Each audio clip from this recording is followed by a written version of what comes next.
እንዲሁ በነፃ እግዚአብሔር አላዳነንም። እኔ ነኝ በነፃ ያገኘሁት እንጂ እግዚአብሔር ሕይወት ለመስጠት ዝም ብሎ አልሰጠኝም። ልጁን ከፍሏል። ማንም በየትኛውም ዘመን ሊከፍል የሚችለውን ከዚያ ይልቅ እግዚአብሔር ከፍሏል። አንድ ልጅን ከፍዬ ነው ማድን ይለኛል። እኔ ቆሜ እንዲሁ በነፃ እያልኩ ዘምራለሁ።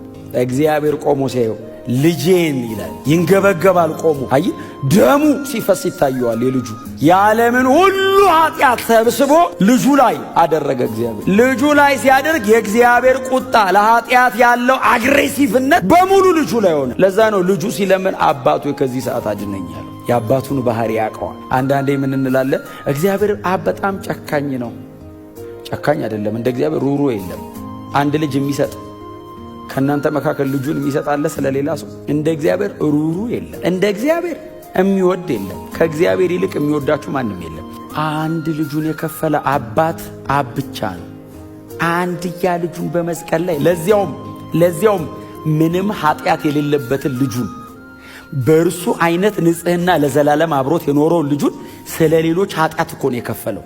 ቁጣዬ አንተ ላይ ይፍሰስ፣ አንድያ ልጄ ነህ፣ እጅግ ወድሃለሁ፣ እንዳንተ አይነት የለኝም፣ በዘላለም ውስጥ ብቸኛ ልጄ ነህ፣ የመጨረሻ ቁጣዬን አንተ ላይ ያፈስና እነሱን አድናለሁ።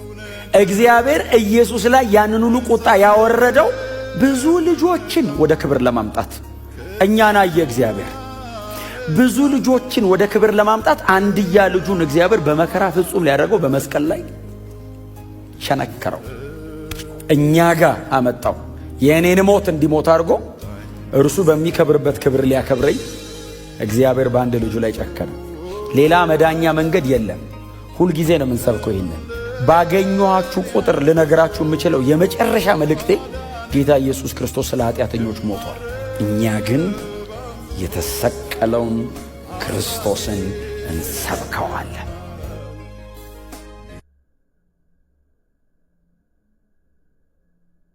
ግን ይሄ ቪዲዮ ግን ግዴታ እንዳወራ አድርጎኛል።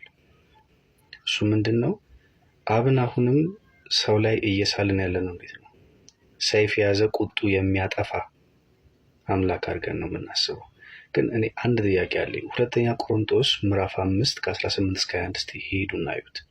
አብ በልጁ ውስጥ ነበረ ይላል እንጂ ፊቱን አዞረበት አይልም። እንዴ ምን ያልክ ነው ታዲያ? ኢየሱስ በመስቀል ላይ ተፈጸመ ከማለቱ ፊት ምን አለ? አባቴ ሆይ ስለምን ተውከኝ አይደል? ጌታ ሆይ ስለምን ተውከኝ? ኤሎሄ ኤሎሄ ላማ ሰበቅታኒ። ምን ማለት ነው? ኖ ኢየሱስ እዛ ጋር እየተናገረ ያለው ኮት እያደረገ ያለው እየጠቀሰ ያለው ምንድን ነው? መዝሙር 22 ነው። መዝሙር 22 ላይ ዳዊት ስለ መሲሁ የተናገረውን ነገር ነው እሱ እየጠቀሰ ያለው። ለምን? ቀጥሎ ሊናገር ስላለው ነገር መግቢያ ስለሆነ ነው። ከዛ በኋላ ምናል ተፈጸመ ነው ያለው። ስለ እሱ የተጻፈው ቃል የተነገረው ትንቢት ሁሉ ተፈጸመ። እንዲፈጸም ደግሞ ያደረጋቸው ነገሮች አሉ። ሕይወቱን ሙሉ በተለይ ደግሞ በስቃዩ ጊዜ አሁን ምሳሌ ስለጠማው ይላል አይደለም? የመጽሐፍት ቃል እንዲፈጸም ነው ያንን ራሱ ያለው። ጠማኝ ያለው የመጽሐፍት ቃል እንዲፈጸም። ከዛ በኋላ ምን አለ? ስለምን ተውከኝ እንዴ? ግን ኢየሱስ ከዛ ፊት አባቴ ከቶ ብቻዬን አይተወኝም አላለም እንዴ? ዋሸ ማለት ነው አይደለም? ከዛ በኋላ ደግሞ ምን ይላል ደግሞ ጳውሎስ መጥቶ አብ በልጁ በኢየሱስ ክርስቶስ ውስጥ ሆኖ ዓለምን ከራሱ ጋር ያስታርቅ ነበር እንጂ ፊቱን አዙሮበት ቆመ አይልም። ስለዚህ አሁን እንደዚህ ካልን አብ ፊቱን አዞረ፣ ወልድ ደግሞ እዚህ ጋር እየተሰቃየ ሴንስ አይሰጥም አይደለ? እርስ በርስ የሚጋጭ ነው የሚሆነው። ሲጀምር አብ ኃጢአትን ማየት ይችላል። እንዴት? ቃይንን እስቲ እንመልከት። ኃጢአት ሰራ አይደለ? ወንድሙን ገደለ። እግዚአብሔር አጠፋው እንዴ? መጥቶ አላጠፋውም እኮ። ታዲያ ምንድን ነው ያደረገው? ጭራሽ ያገኘው ሰው ሁሉ እንዳይገለው ምልክት አደረገበት ይላል። አናገረው መጥቶ። እግዚአብሔር ኃጢአተኛን የሚወድ አምላክ ነው።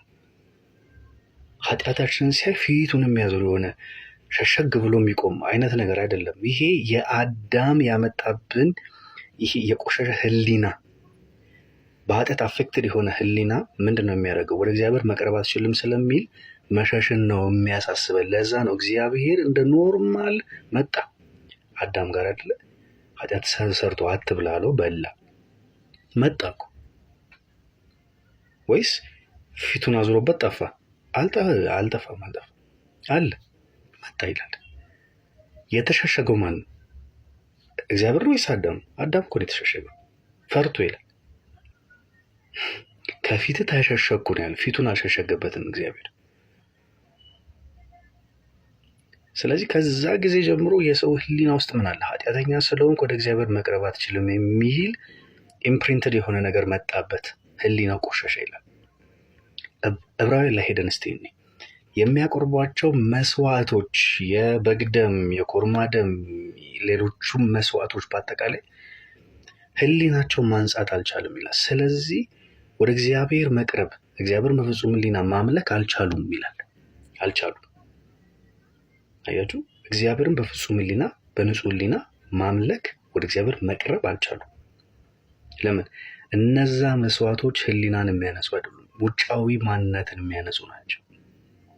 የኢየሱስ ክርስቶስ ደም ግን ከሞተ ስራ፣ ከቆሸሸ ህሊና ለዘላለም ፐርፌክት የሚያደርግ ለዘላለም ፍጹም የሚያደርግ ነውና አሁን እግዚአብሔርን በፍጹም ህሊና ካለ ኃጢአተኝነት ክስ፣ ካለ ኃጢአተኝነት ስሜት ወደ እግዚአብሔር መቅረብ አልችልም ከሚል አይነት ድምፅ ነፃ ወጥተናል።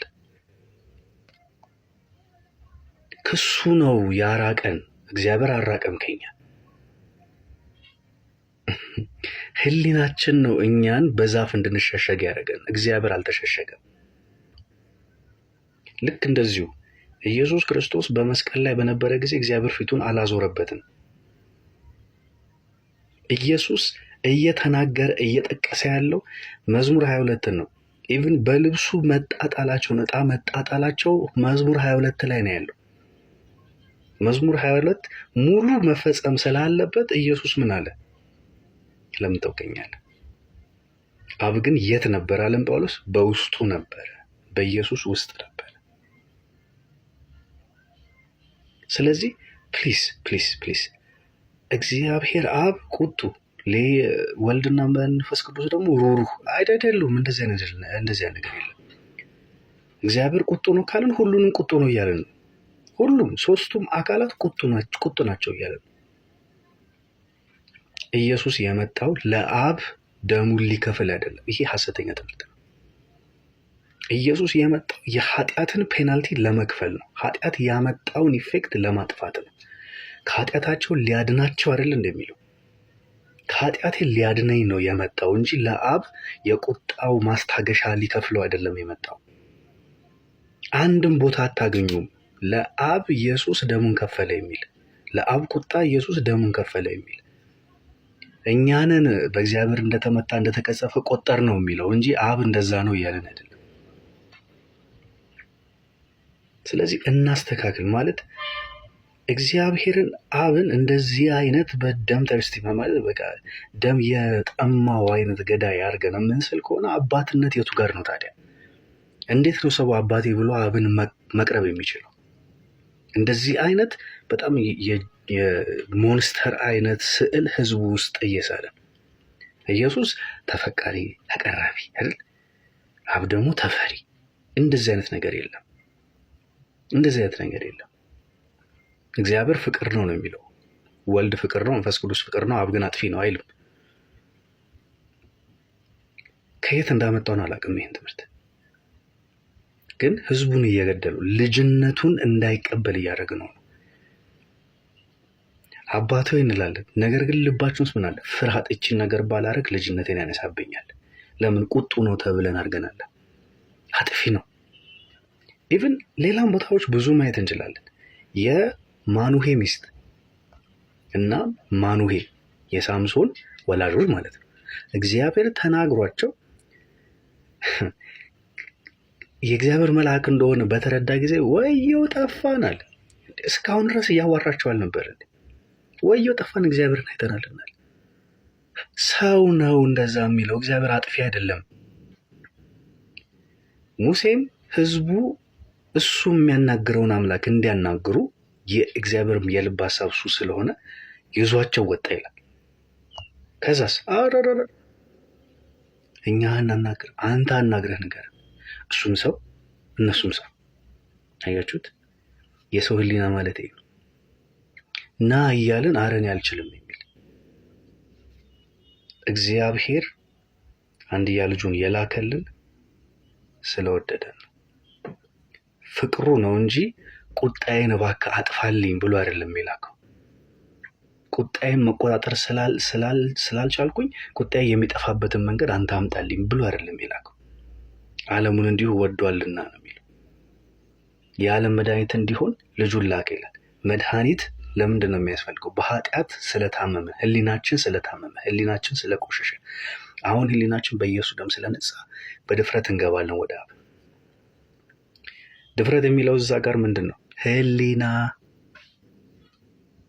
አንደፍርማ።